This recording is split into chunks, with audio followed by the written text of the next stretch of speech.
हम भटके तो फंसे। कहानी को लास्ट तक देखें।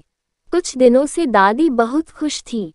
अब उन्हें किसी को भी टोकने की जरूरत महसूस नहीं हो रही थी। सोनू, टीना, राधिका और धीरज समझ ही नहीं पा रहे थे कि दादी को हुआ क्या है।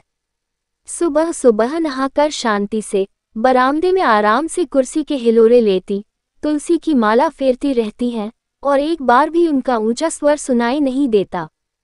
कई दिन दादी की घुड़की सुने हो गए तो घर वाले सब बेचैन होने लगे कि आजकल दादी को क्या हो गया है। ना राधिका को डांट पड़ती है और ना ही बच्चों को हिदायतें सुनने को मिलती हैं। सभी आश्चर्यचकित थे। एक दिन सब डाइनिंग टेबल पर खाना खा रहे थे तो सोनू से रहा नहीं गया।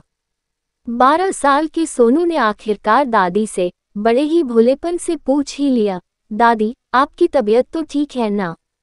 दादी ने जवाब दिया, क्यों भाई, मेरी तबीयत को क्या हुआ?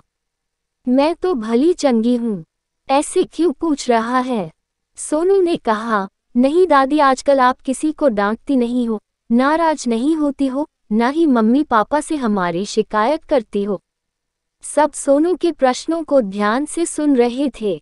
दादी धीरे से हंसी और कहने लगी, बेटा सोनू, जब से ये कोरोना आया है मेरी तो सारी समस्या अपने आप हल हो गई। मैं जिन बातों के लिए चिल्लाती थी, नाराज होती थी, अब तुम सब लोग अपने आप ही करने लगे हो।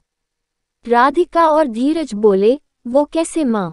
दादी ने संतोष की सांस ली और कहने लगी, देखो ना, आजकल तुम सब घर पर रहते हो, बाहर से आकर नहाते हो, तुरंत कपड़े धोते हो, बार बार हाथ धोते हो, घर का ताज़ा खाना खाने लगे हो, स्वच्छता का ध्यान रखते हो, स्वास्थ्य के लिए पौष्टिक चीजें, घरेलू दवाएं आदि लेते हो।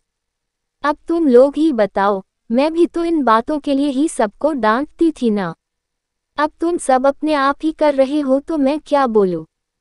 बेटा, हमारी जीवन शैली ठीक रहती तो आज हमें ये कैद भरी जिंदगी नहीं जीनी पड़ती। हम तो मेहनत करने वाले शक्तिशाली लोग थे।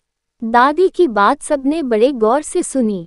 धीरज बोला, हाँ माँ, आप सही कह रही हो, हमने अपने पैरों पर खुद कुल्हाड़ी मारी है। अब सही राह पर चलने का समय है।